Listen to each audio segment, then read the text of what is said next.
Bhagavate Vasudevaya. Om Namo Bhagavate Vasudevaya. Om Namo Bhagavate Vasudevaya. Narayanam Namaskritya Naram Chaiva Narottamam Devim Saraswatim Vyasam Tato Jayamudiraye Srimatan Sakata Krishna Punya Shravanam Kirtana Hridayantasya Yavadrani Vidurnoti Svishrutam Nastaprayesho Bhadreshu Nityam Bhagavata Sevaya Bhagavati Uttama Shloke Bhakti Bhavati Naistiki. Hare Krishna everyone.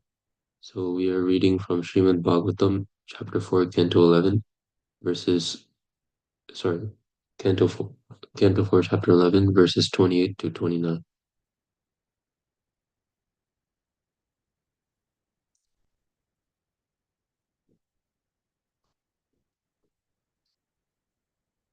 Ya panchavarso jananim tam vihaya matu sapatnya vachasa bhinnamarma manam katastapasa pratyagaksham aradhya lebhe murdhni padam trilokya. Synonyms. Yeah, one who, Panchavarsha, 5 years old, Jananim, mother, Tvam, you, Vihaya, leaving aside, Matu, of the mother, Sapatnya, of the co-wife, Vachasa, by the words, Bhinna Marma, aggrieved at heart, Vanam, to the forest, Kata, went, Tapasa, by austerity, Pratyakaksham, the Supreme Lord, Aradhya, worshipping, Live, achieved, Murdhani, on the top, Padam, the position, Trilokya, of the three worlds. My dear Dhruva, at the age of only 5 years, you were very grievously afflicted by the words of your mother's co-wife, and you very boldly gave up the protection of your mother and went to the forest to engage in the yogic process for realization of the Supreme Personality of Godhead. As a result, you have already achieved the topmost position in all three worlds. Purport by His Divine Grace, His Bhaktivedanta Swami Srila Prabhupada Ki Jai. Manu was very proud that Dhruva Maharaj was one of the descendants in his family, because at the age of only 5 years, Dhruva began meditating upon the Supreme Personality of Godhead, and within 6 months he was able to see the Supreme Lord face to face. Factually, Dhruva Maharaj is the glory of the Manu dynasty, or the human family. The human family begins from Manu. The Sanskrit word for man is Manusya, which means descendant of Manu. Not only is Dhruva Maharaj the glory of the family of Swayambhuva Manu, but he is the glory of the entire human society. Because Dhruva Maharaj has already surrendered to the Supreme Godhead, he was especially requested not to do anything unbefitting a surrendered soul.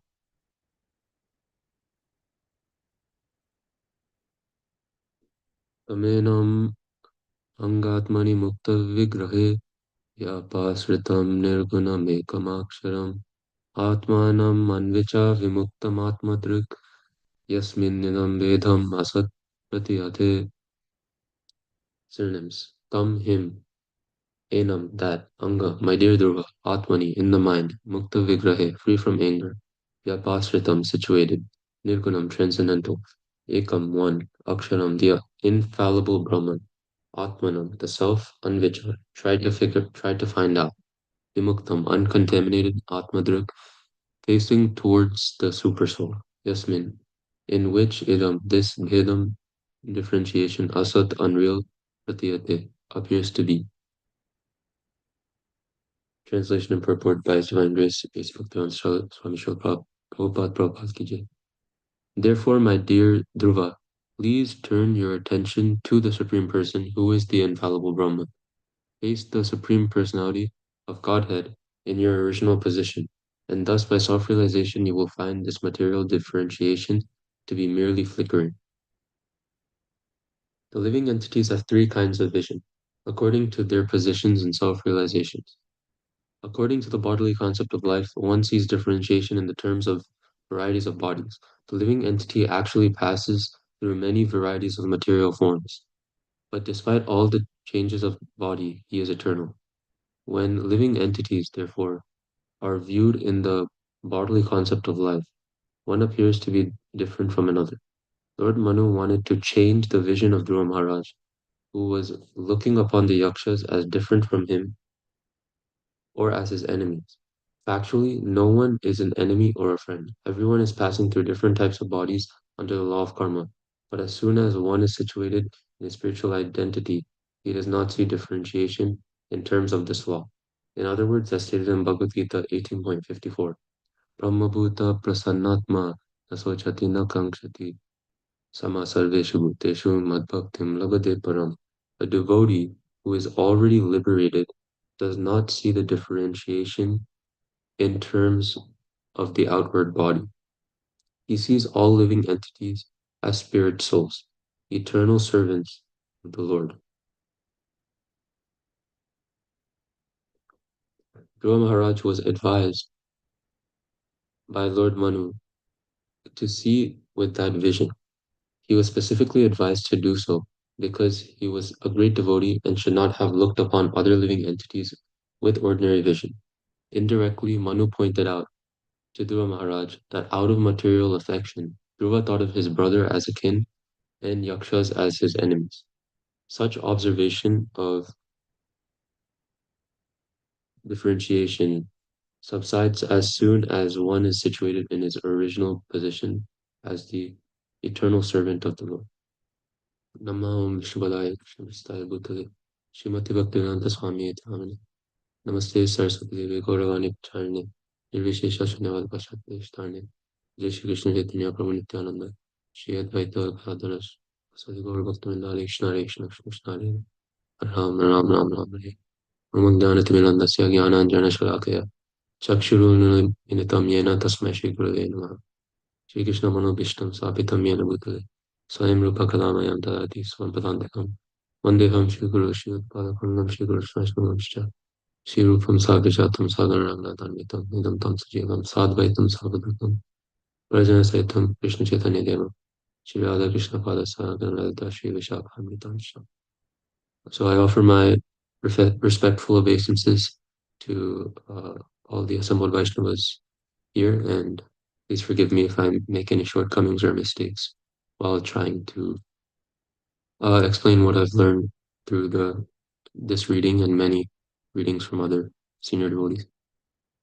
So at a young age, we see that Dhruva Maharaj faced challenges that led him uh, to seek spiritual realization through meditation on the Supreme Lord. So the key teaching here is about, in these verses, is about seeing beyond the physical forms of living entities. So according to spiritual philosophy, individuals, we often perceive ourselves and others based on our temporary bodily identities, and this can lead to feelings of differentiation and division. However, the essence of all beings is eternal and spiritual, which transcends these material distinctions. And this aligns with the message from the Bhagavad Gita, which is implied in many verses, and that states that a liberated devotee sees all living entities as spirit souls, recognizing that they are eternal servants of the Supreme Lord.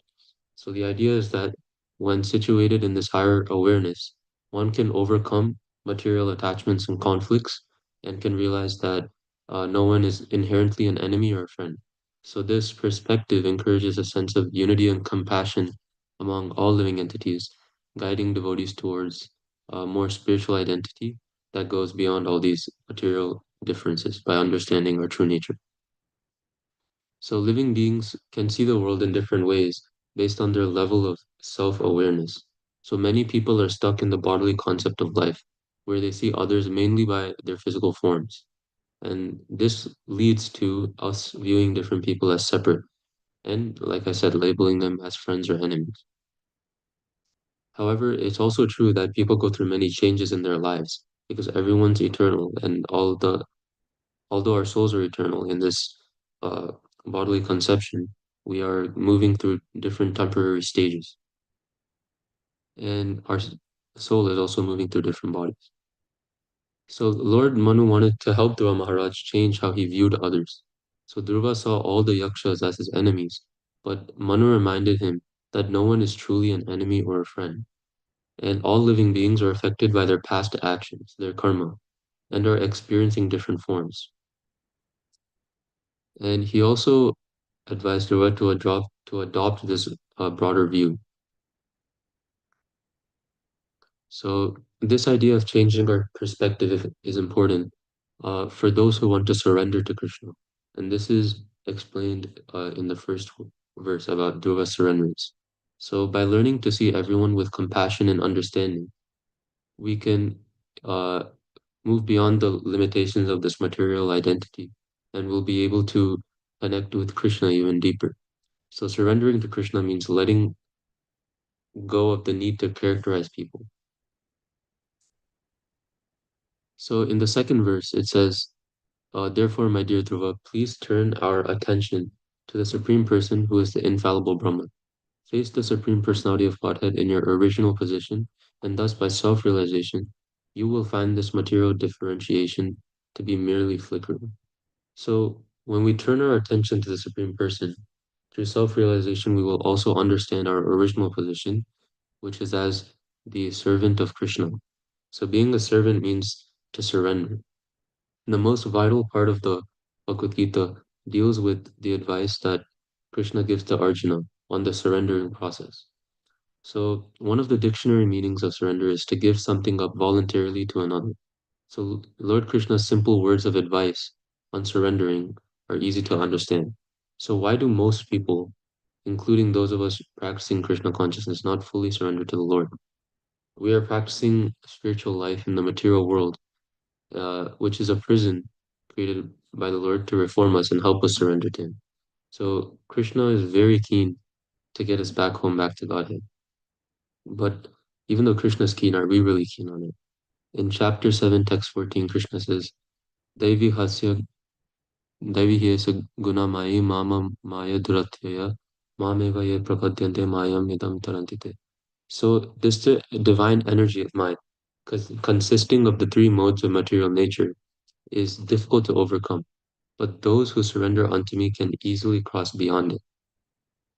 And we see that even Dhruva Maharaj, he his original intention when he went to the forest to do those penances was for material gain. But even though he was doing it, to get back the kingdom or win his father's heart or whatever the reason was, we see that Narayan himself is keen on having Dhruva Maharaj surrender unto him. So that's why he gives him, that's why Narada Muni comes and gives him uh, the mantra, which is chanting the holy name of the Lord. So, uh, moving on from this, Krishna has elaborated on the three modes of material nature, which are goodness, passion, and ignorance. So, when we are in contact with the material energy and become victims of the three modes, we are all conditioned, and these modes bind us. And most people do not even know this. So, that's why we cannot understand what surrender really means. And Krishna calls such people grossly foolish. So, why do even most educated scholars and leaders not surrender to Krishna? It's because they're bewildered by atheism in many forms. And in chapter 7, text, text 16, Krishna says, O best among Bharatas, four kinds of pious men began to render devotional service unto me: the distressed, the desirer of wealth, the inquisitive, and he is searching for the knowledge of the Absolute. So here we can even relate to how Dua Maharaj began to render devotional service right after experiencing the distress of not being accepted by his stepmother and also, to desire a proper position in the kingdom, he started searching for the knowledge of the absolute. But the difference is that atheists do not seek refuge in God. But Krishna classifies four types of people who take refuge for some benefits in return for their devotion here. So he recognizes that all these people are pious and are deserving candidates for surrendering unto him. They are God conscious, but they are more interested in meeting their personal material goals rather than readily surrendering to Krishna. So even when people come to Krishna with ulterior motives, they can become pure devotees if they continue to pursue Krishna consciousness and cultivate the association of devotees. So those who are free from false prestige, illusion, and false association, who can understand the eternal, who are done with material lust, who are freed from the dualities of happiness and distress, and know how to surrender unto a supreme person, can attain the eternal kingdom. And here we see that Manu is explaining to Dhruva Maharaj that this eternal kingdom is the topmost position after surrendering to the Supreme Personality of God.